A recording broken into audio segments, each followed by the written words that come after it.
বৰগীত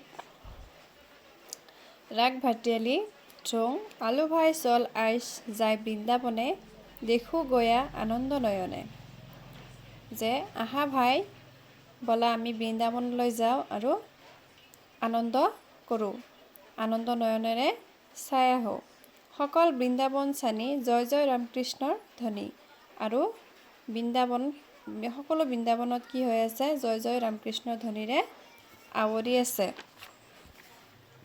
সুৰভি তেজয় সাম্বাৰে বিনোদ মিলিছে ঠায়ে ঠায়ে। আৰু গৰুৰ পোৱালীবিলাকে ঠায়ে ঠায়ে হেম্বেলিয়াবলৈ ধৰিছে, আনন্দত হেম্বেলিয়াবলৈ ধৰিছে। সুৰভি মানে হৈছে গৰুৰ পোৱালী, তেজয় মানে ত্যাগ কৰে, আৰু সাম্বাৰেৰে মানে হেম্বেলিয়াবলৈ ধৰা। বিনোদ মানে হৈছে আনন্দ বা ৰং ধেমালি। নাচে ৰঙে বাৱে শিঙা শংখ বেনু, নাচে গায়ে হাঁহে চাৰে ধেনু। ৰঙত মানে আনন্দত শিঙা শংখ বজাইছিল, আৰু নাচে গাৱে হাঁহে চাৰে ধেনু। গাই গৰুবিলাক চৰি আছিল আৰু নাচি আছিল, শিঙা শংখ বজাই আছিল। যি ৰস মিলিছে বৃন্দাবনে এই সুখ নাহিকে ত্ৰিভুৱনে। আৰু এই বৃন্দাবনত যি আনন্দ মিলিছে, যি সুখ মিলিছে, এই সুখ ত্ৰিভুৱনত নিমিলে বুলি কৈছে। ৰামকৃষ্ণ নুসন্ত মানুহ আৰা দুই পৰম পুৰুষ। ৰামকৃষ্ণ নহয় মানুহ, এওঁলোক দুজন পৰম পুৰুষ। এওঁলোক দুয়োটাই কি? পৰম পুৰুষ বুলি কৈছে। ৰামকৃষ্ণ মানুহ নহয়, এওঁলোক দুজন পৰম পুৰুষ বুলি কৈছে। ব্ৰজেৰ প্ৰজাৰ ভাগ্য বৰে, কহৈ মাধৱ উহি দৰে। ব্ৰজৰ প্ৰজাৰ ভাগ্য বৰে, কহৈ মাধৱ উহিৰ দৰে। যে ব্ৰজেৰ প্ৰজাৰ ভাগ্য বুলি কৈছে। মাধৱে, কবিয়ে ব্ৰজেৰ প্ৰজাৰ ভাগ্য বুলি কৈছে।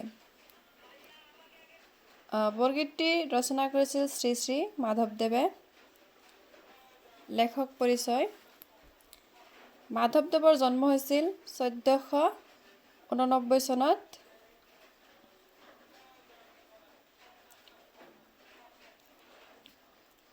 একেধাৰে ধৰ্মপ্ৰচাৰক, ধৰ্মজ্ঞ, কবি, নাট্যকাৰ, অভিনেতা, গায়ক আৰু গীতি কবি আছিল। তেওঁ 9কুৰিমান বৰগীত ৰচনা কৰি নামঘোষা তেওঁৰ জীৱনৰ কীৰ্তিস্তম্ভ। নামঘোষা তেওঁৰ মাধৱদেৱৰ কীৰ্তিস্তম্ভ বুলি কোৱা হৈছে। কবিয়ে বৃন্দাবনলৈ কিয় যাবলৈ বিচাৰিছে? কবিয়ে বৃন্দাবনত আনন্দ কৰিবলৈ যাবলৈ বিচাৰিছে। গৰুৰ পোৱালীবোৰে কিয় হেম্বেলিয়াবলৈ ধৰিছে? গৰুৰ পোৱালীবিলাকে আনন্দত বিনোদ মিলিছে বাবে হেম্বেলিয়াবলৈ ধৰিছে। কবিয়ে ব্ৰজৰ প্ৰজাসকলৰ বৰ ভাগ্য বুলি কিয় ক'বলৈ বিচাৰিছে? যে এওঁলোক ৰামকৃষ্ণ মানুহ নহয় বুলি কৈছে। ৰামকৃষ্ণ মানুহ নহয়, এওঁলোক দুজন পৰম পুৰুষ, আৰু সেয়ে ব্ৰজেৰ প্ৰজাসকলৰ ভাগ্য বুলি কবিয়ে কৈছে। তোমাৰ পাঠ্য বৰগীতটিৰ মূল ভাৱ বুজাই লিখা। উদাহৰণত দেখুওৱাৰ দৰে তলত খালী ঠাই পূৰোৱা। তিনিখন ভুৱনৰ সমাহাৰ ত্ৰিভুৱন। ত্ৰিনয়ন যাৰ, ত্ৰিনয়ন। এটা ৰত্ন একেলগে নৱৰত্ন। চাৰিআলিৰ সংগমস্থল হৈছে চাৰিআলি।